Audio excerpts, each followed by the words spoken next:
kepada tamu lam ratib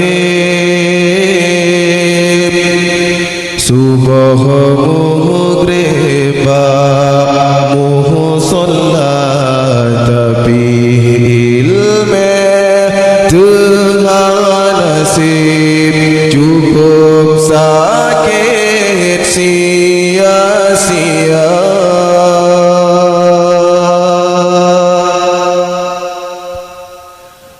Bacaan sahana negeri mesucikan beacara ibadah kalam jahil fahlar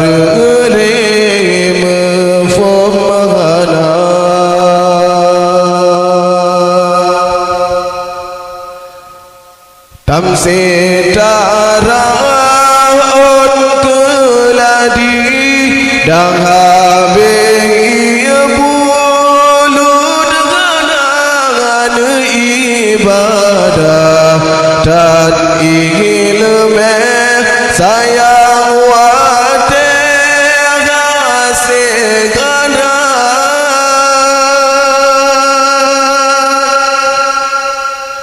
ilmu agama gairakan kan pilihan bangsi kula tapi wajib mandum urut lagan ke lesaidina kepada subuh maghrib musolat tapi ilmu tengah nasib cukup sakit sia-sia.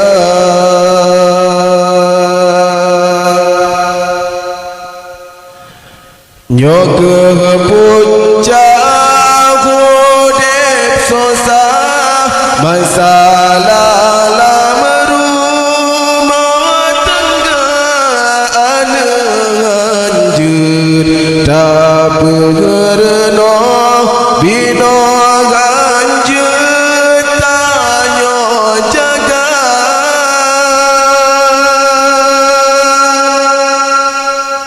tutur sering dalam salah kain langkah babun hina ke pemimpin hana adeh tak semikir bujoi gana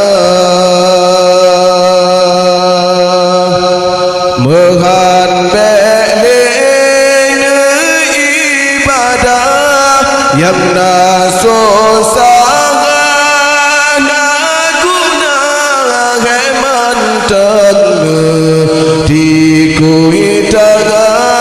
tapi Allah netungana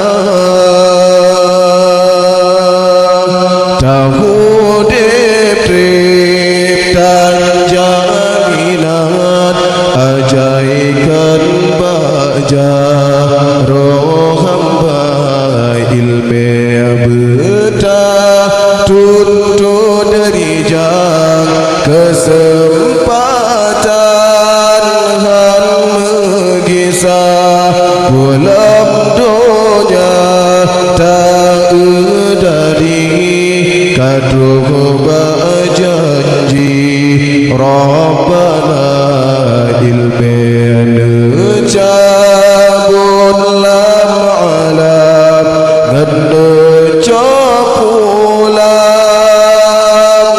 ulama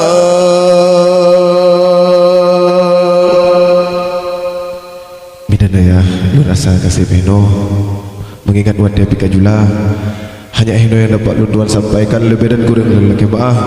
Wabillahi taufiq wal hidayah. Wassalamualaikum warahmatullahi wabarakatuh.